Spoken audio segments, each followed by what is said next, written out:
Hello everybody, today we're going to be doing a video on creepy stories people have written on Reddit. And the first three stories are off the subreddit Paranormal, I think, yeah. And then the other one is off No Sleep, but it's quite a long one, so I thought I'd include that. And with the last one, I'm not sure, I haven't read any of them by the way, but I'm not sure if the last one is true or not because a lot of the stuff on No Sleep is kind of fictional that people have just written for the fun of it, basically. And also, just a warning, if you're scared easily or you're very young, I would recommend clicking off this video. Since when I was younger, I read something off No Sleep, and it was absolutely terrifying, and I thought about it for ages until I realised that just because it was on the internet doesn't mean it was true. Anyway, straight to the story. This one is called Small Humanoid Sightings While Living Near a Graveyard, and it's by, you know what, I'll just include that username in the description of the video because I can't pronounce it. In December 2011, my husband and I moved to my husband's childhood home in rural Essie, Oklahoma. His father died in 2007 and the deed was transferred to my husband's name. Anyway, the house is located near 175 yards, a community church and its small graveyard. This is a Native American community. It was small and very rural, and it's surrounded by hills and thick woods with intermittent cow pastures. The community consisted of a huge family network, an extended family, about 5 or 6 generations of them. There are 16 homes with an acre lot each. It's country lol. Before we moved in my husband's home, he told me about some weird paranormal activity he and his family experienced at the same home when he was younger. I've had 1 or 2 experiences prior to moving to Oklahoma, but nothing on this level. Once we moved in, little things would happen every now and then. My story is about a specific experience we had while I was sitting in our living room one evening. I was watching TV with my husband and our 10-month-old daughter in a walker. I had a view of the hallway that leads to our bedrooms and bathroom. My husband walked into the galleyway-style kitchen for a drink, with our little girl following behind him in her walker. At that very moment they disappeared behind the kitchen wall. From the corner of my eye, I saw what I interpreted to be our 10-month-old go from one of the bedrooms into hallway bathroom, is what it says. All I saw was the back of the head of whatever it was. I was confused for a second, so I asked my husband if our daughter was with him. Just to be sure, our daughter was with him in the kitchen because we tried to keep her away from the hallway area to be safe. He replied, "Yeah, why?" I got so creeped out because whatever I had seen was about her height but walking without a walker. All I caught was the back of the head of a short person entering the bathroom. I told my husband right away, and so he checked it out for me, but there wasn't anyone else in the house with us. After some more experiences, I tried to smudge the house on a regular basis. We ended up splitting up for a while, but I moved back home in the summer of 2014. My husband had more intense, scary experiences while he was living there alone during our separation, but I'll save those stories for another time. Thanks for reading about my experience. I'll post more of what I've seen if there is any interest. Yeah, that's quite creepy actually. I've heard that apparently if you see like a child or something, or I don't know, a lot of like demonic presences like sort of present themselves in the form of a child to gain your trust, I've heard, which is quite creepy.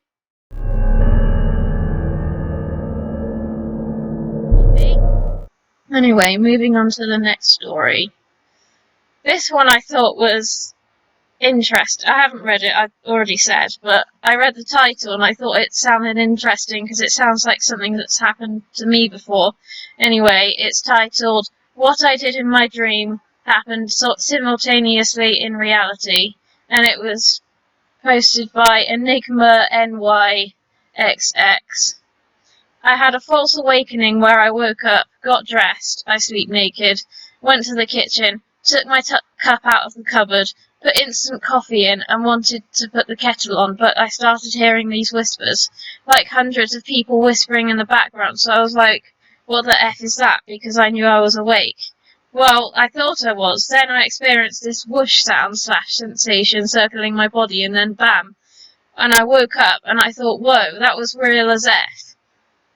I AP? I AP too from time to time, and I think actually might have been out of my body considering the whispers and the whoosh sensation, etc. And the weirdest thing is, when I got up a second time in real life, I went to the kitchen and there was a cup of coffee that I had left in my dream. I could never figure this out, and baffled me ever since. It was kind of weird, like, when I said that I experienced something like that, it wasn't like, it didn't happen at the same time. I mean, I had a dream about something that happened. I had a dream that I had an argument with somebody, and then it happened in real life, and it was exactly like it was in the dream. And it was weird because when this actually happened, like, the things that I was saying, I already knew the outcome, and I was thinking to myself that I can change the outcome by saying something different. But in that moment, I just really didn't want to. Like, I felt like I had to say those things, which was kind of weird.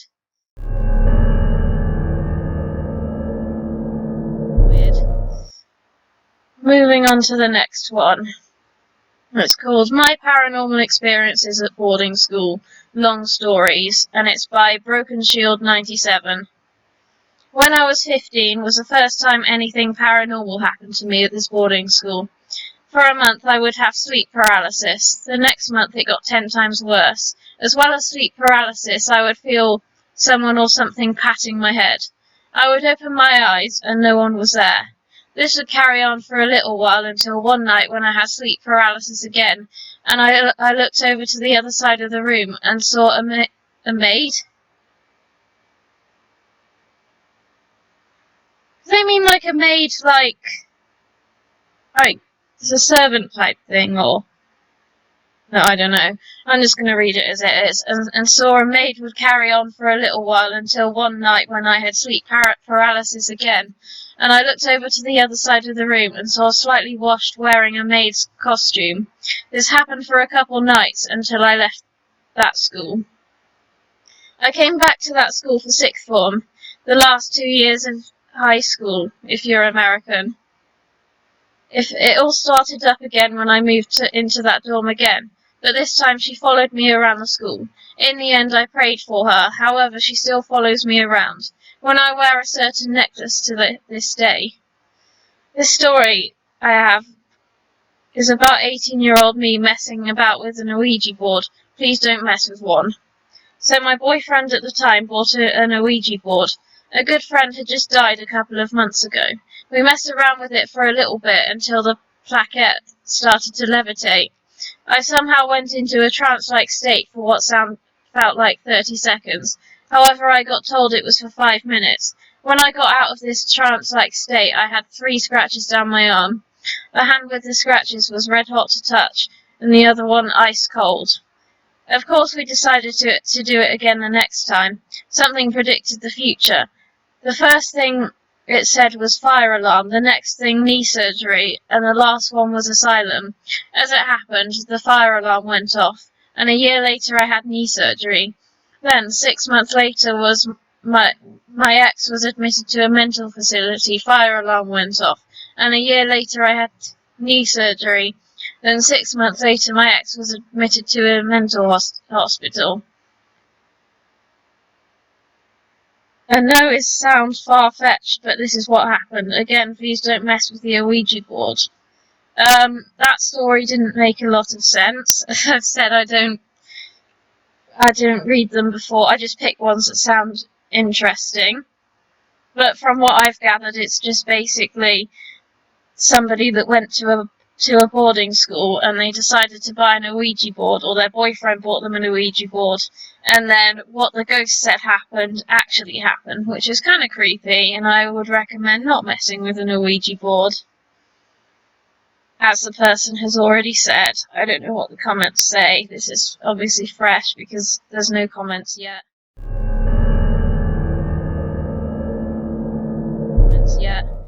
And next we move on to the last one, which is the no sleep one, which is really long, by the way. So this one's called I Bought a Used TV That Can Show Me the Future. Something Bad Happens in a Week, and it's by Carl B. 1961, I think. Again, I'm going to put all of the users of who wrote the stories in the description of the video. I'm a 34-year-old ex-stoner / high school dropout. I spent most of my formative years goofing off, screwing around and coasting through life without a care for the future, like I thought the world was going to end the next day. When it became apparent that that wasn't going to happen, when I finally matured somewhat and started taking things more seriously, it was already too late and I was woefully unprepared for facing life in the real world. My parents finally got fed up with my shenanigans and kicked me out at 26, giving me $1,000 in cash to get started, and leaving me to fend for myself. I can't say I blame them. Who wants to spend the rest of their life supporting a freeloading slacker without any direction in life? I got a job in the city, found a relatively cheap apartment, and began taking online classes, eventually earning a GED. I work as an after-hours security guard in an office building in the city. I'm not going to tell you exactly where I live. The job's relatively easy. I sit in a small room for 12 hours a day, looking at a bank of CCTV monitors, do a sweep of the building once every hour during my shift, and report any unusual activity on the phone to my supervisor at the district HQ. The job gives me a lot of downtime. Mostly I just sit on my watching YouTube videos on my phone and listening to music. Sorry, I'm trying to avoid swearing here. Sounds like a great setup, right? Basically, I get paid to do nothing. Did I mention I was a security guard? Yes, you did. Sorry. The trade-off is I get paid crap. And it's not like there's a lot of room for career advancement in my line of work. Plus, living in the city isn't cheap. Between rent, utilities, groceries, and bus fare, I usually have about $20 in disposable income at the end of the month. So when the odd piece of crap RCA box TV I brought to my apartment from home finally went toes up, it's not like I could afford to buy a new one. I decided to go to the local Goodwill and see what they had to offer. Goodwill's a crazy place, and you never know what you'll find there, what deals you might score. My luck was in that day, and I immediately found a brand new Samsung 7 Series Ultra HD flat screen with a 43-inch screen. Normally it costs over $300, but I was able to get it for only $60, which is still a bit more than I felt comfortable spending. I took my new purchase home and set it up, marvelling at the crystal clear high-definition picture. It was easily the best £60, not pounds, dollars I ever spent. It didn't take me long to realise that there was something odd about my new TV, though. That night, my night off, I watched a new episode of a current hit TV series. I didn't think much of it at the time, but the next morning when I was on Facebook discussing the episode with the few friends I had made there, they had no idea what I was talking about when I described the plot. They told me last night's episode had been nothing like what I had described. They told me I was nuts and suggested maybe I'd been watching a different show by mistake. We argued about it for a while, then I signed out. I didn't really know or care about these people. I figured they were probably trolling me for some kind of joke. Except that when I went to Wikipedia and read the I don't know. The synopsis. I know what that is. The synopsis for the episode in question. I was surprised to see they were right. Last night's episode had been the one they claimed to have seen, not the one I distinctly remember seeing myself. I tried to explain it to myself by reasoning that maybe what I had seen had been a rerun of the show I hadn't seen before. Maybe I had been on the wrong channel or had fallen asleep without realizing it and dreamed the entire thing. I even thought that perhaps it was a DVR the previous owners had left in the TV's programming or something. I shrugged it off, and had pretty much forgotten about it about the entire incident by the time I had to leave for work. I worked my shift, got off at 4 a.m. The next morning, took the bus home, and went straight to bed. Late the next morning, while eating breakfast of cold Pop-Tarts and some reheated leftover coffee from the previous morning. Yeah, I admit, I'm a bit of a slob, but hey, I'm a 30-something bachelor, give me a break. I flipped on my new TV and watched the news. The female newscaster had a solemn expression. Tragedy this morning downtown when the number C subway train derailed at 8:42 a.m., leaving a dozen people dead and 20 more critically injured. I changed the channel, not wanting to hear that depressing bull. I channel surfed for about an hour, not really paying attention to anything I was seeing. There wasn't much interesting on. So I turned on Netflix and watched The Big Lebowski, one of my all-time favourites. I followed the less than spectacular adventures of the dude Walter and Donnie for the next couple of hours, and by then it was close to noon, so I turned off the TV and went to get some lunch and do some shopping before I had to leave for work later that afternoon. Later that day at work, I was down at the parking garage on my break, having a cigarette and shooting the crap out of the garage attendant. But, what? And shooting the crap with the garage attendant, a heavy-set, grey-haired, older guy named Carl, who I had kind of made buddies with. In passing, I mentioned the subway accident early that morning, and he gave me a puzzled look. He said he hadn't heard anything about any subway derailment that day. He asked me which train had derailed, and I told him it had been the number C at 8:42 that morning. "You're crazy," he replied with a snort. "I took that train to work that morning at 8:30, and everything was just fine." I took out my phone to prove it to him, and looked up that morning's news, but could find no mention of any subway derailments in the city. I got home early the next morning, feeling deeply troubled by what had happened. First I'd seen an episode of a TV show no one else claimed had aired. Then I had heard a news broadcast about a subway accident that had apparently never happened. What the F was going on? Was I seeing things? Had I imagined it all? Maybe I wasn't getting enough sleep or something. Or maybe there was some kind of glitch in that TV. Maybe it was showing me old programming or something, and that subway derailment had actually happened in the past. I had some trouble getting to sleep that morning, feeling distinctly unsettled by what was going on. Nothing unusual happened for the next 5 days, mostly because I mainly watched movies and old syndicated shows on Netflix instead of current programming. I followed my usual weekly routine and had pretty much forgotten about the bizarre events of earlier that week by the time it was my night off, and time for me to watch the same current TV shows I had been watching a week before. It was another new episode, a follow-up to the plot of the previous week. I watched it nonchalantly, then went to bed.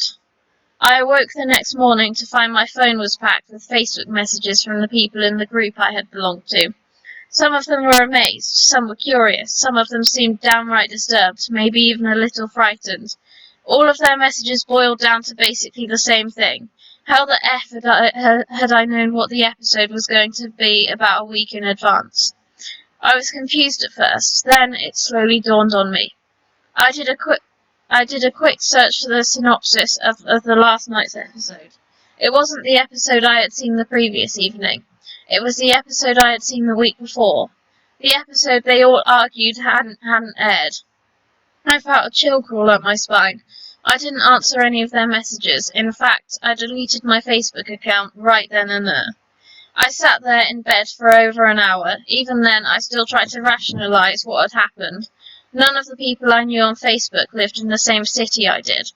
I knew most TV shows film all the new season's episode well in advance. Maybe the satellite that provided the network feed to the people who lived in my area had screwed up and skipped an episode, showing me the one that was supposed to air after it did. It actually kind of made sense, to an extent. Even still, I didn't really feel in the mood for watching any TV that morning. I listened to music instead. When I did some much overdue chores, cleaning my apartment, doing my laundry, washing my dishes, then went downtown to run a few personal errands. Then I went to work and did my usual 12-hour routine of sitting on my butt in the security office, goofing off on my phone and occasionally checking the monitors to make sure there weren't any fires, burglars, or zombie serial killers in the building. I went down on my break to the parking garage to have my usual cigarette and make chit-chat with Carl. We stood around for about 10 minutes smoking and making small talk, not really talking about anything important. I casually asked him if he watched a TV series I did, but he just grunted and shook his head. I can't stand TV shows with a bunch of privileged yuppie a-holes whining about their problems. I can't relate to that crap. I just shrugged, and that was pretty much that. A few minutes later, my break was nearly up, so I put out my smoke and we said goodbye. I finished the rest of my shift and then went home to sleep. I spent most of the next morning and early afternoon playing video games. When I came into the building, around 4, the manager was waiting for me with a grim expression. "What's up?" I asked him, concerned. "You didn't hear?" he asked me. "No, what?" "Carl, the parking garage attendant's dead." I was shocked. "How?" "Didn't you see the news? He was killed in that subway train derailment this morning." I felt a sense of unreality wash over me, a feeling of déjà vu. I felt like I was having a dream. What time did it happen?" I asked the manager, my voice sounding far away. "This morning at 8:42. He was on his way to work." "Which train was it?" I asked him, already knowing the answer. "The C train." For a second, I felt lightheaded. I thought I was going to faint. I willed myself to clear my head and get a grip. I thanked the manager for telling me, expressing sadness at Carl's death. I clocked in at 4, then went to the security room and sat there in front of the monitors. My mind was reeling. It was apparent what was happening. Had been for some time, but I had been in denial before then. But now, in the face of Carl's death, I had acknowledged the truth of it to myself. The TV I had bought second-hand from a Goodwill store for $60 could somehow, someway, receive broadcasts from a week into the future, could, in effect, predict the future. I didn't know how, I didn't know why, and frankly, I didn't care. I sat there dwelling on this, considering the ramifications of it all. I felt a kernel of wild excitement building up within me as I thought of the possibilities. I had to force it down and keep myself in check. I could tell everything that was going to happen a week before it actually did. Sports scores, the weather, politics, natural disasters, crime, accidents, the list went on and on. I felt a sense of guilt in there as well, that I had a chance of preventing Carl's death, but hadn't acted on it while I had the opportunity. But had told myself that even if I had accepted what was going on before the subway accident and tried to warn him, he wouldn't have believed me anyway. I thought of the good I could do with my newfound power to foresee these events. I could prevent crime, save lives. I could learn the outcome of the next presidential election a week before everyone else did. I could even... A wild idea suddenly occurred to me, and I bolted upright, galvanized with excitement at the tempting plausibility of it. The Powerball lottery drawing was tonight at 11. The jackpot was currently over $500 million. I debated it briefly in my mind, the morality and ethics of it, then said F it to morality and ethics. I called my supervisor and told him in no uncertain terms where he could insert my job, then left the building for the last time feeling giddy and almost whimsical. I took the bus back home, knowing I wouldn't have to rely on crappy public transportation for much longer. In a couple more weeks I would be driving myself around in a new Rolls Royce. I raced up to my apartment and turned on the miraculous new TV, waiting anxiously with a pad and pen as the hours passed and 11 o'clock slowly crept around. I watched eagerly as the little plastic balls bounced around in their machine, jotting each of the lucky 6 on my pad as they rolled down the chute, but one by one into the clear glass tube. I stared in awe at the 6 numbers I had written down. In a week, I was going to be a $500 million richer. I had finally discovered a way to rig the lottery that not only worked out perfectly, but was perfectly legal. No one would even know. I was rich, could finally start living the life I had always dreamed of. On TV, there was a sudden interruption. A special news report. A grim-faced newscaster sat at the anchor desk. He spoke solemnly, trying to remain composed on air, but his voice broke with an edge of panic several times as he spoke. This is a special Channel 13 news report. The White House has just released a statement. At approximately 9:27 Eastern Standard Time this morning, NASA detected an asteroid and a 100-mile diameter on a direct collision course with Earth. Scientists predict it will enter our atmosphere within the next week, an impact with a velocity of 6 miles a second, causing worldwide extinction, and there's nothing that can be done about it. The end of the world is upon us. I stared at the TV in shock. This couldn't really be happening. I changed the channels rapidly. It was the same on all the other networks. One newscaster said that rioting and looting was already breaking out in all the major cities as panic took a hold of the streets. They then cut to the Pope at the Vatican leading the world in prayer, speaking in Italian, with an interpreter translating into English. Oh our God, we are heartily sorry for having offended thee. I turned off the TV, feeling numb. I looked down at the now useless winning Powerball numbers I had written down. I tore up the piece of paper. I went to the window and looked out at the calm city street below, then up at the night sky above. I stood there for a while, lost in thought. Then I sighed, got out my phone, and called up an old buddy of mine who used to score for me and also lived in the city. I told him I wanted an ounce of dank weed, and he said he could hook me up the next day. Why the F not, I thought to myself as I ended the call. Now was as good a time as to try to fall back into my old habits. I used to coast through life without a care for the future, like I thought the world was going to end soon. Now I have an excuse. Okay. Again, obviously this story isn't real. This kind of makes it obvious. A lot of stuff in No Sleep isn't real. It's kind of just fictional. If you look in there, it says No Sleep is a place for authors to share their original stories. But it used to say something about only real stories in this subreddit, but, I don't think anything's really.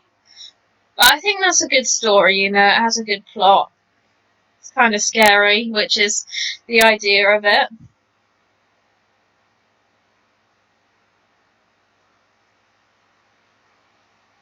Sorry, I was just kind of looking at some of the comments. I think I'm going to end this video now, apart from one thing. If you're only here for the Reddit story, I would suggest clicking off now.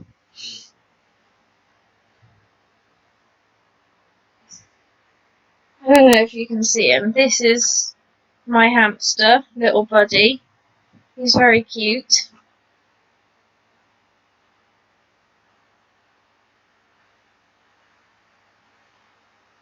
What are you doing?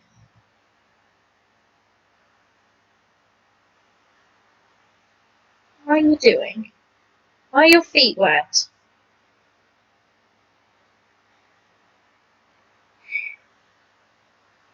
Do you want him and his little wet feet?